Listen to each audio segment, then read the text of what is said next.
I'm a couples therapist, and I'm going to talk to you about attachment.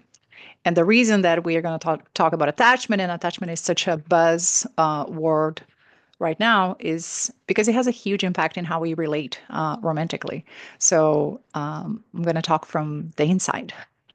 So attachment is distributed in two major categories, which is secure attachment and insecure attachment.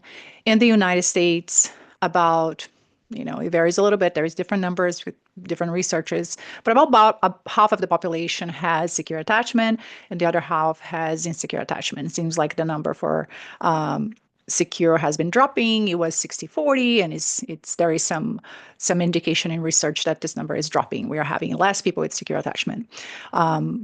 But that's something that has to be more researched. So secure and insecure is we tend to think about, a person that is secure, confident, or insecure, scary, or worried, anxious, or low self-esteem, and is not that at all. So let's start by clarifying that.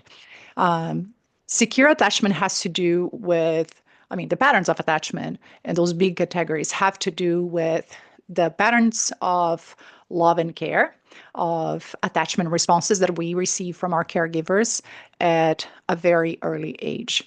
Because humans don't survive if they don't have a caregiver, right? Baby humans are completely dependent of somebody taking care of them to survive.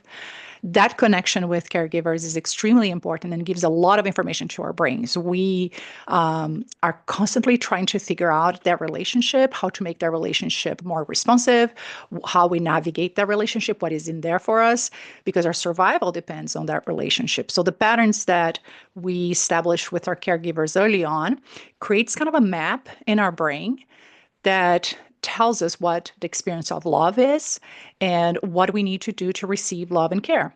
So what is interesting here, the shift, is that in the 80s and 90s, research started showing us that we use that same map to relate romantically, because that's when we attach again and we're trying to receive love and care.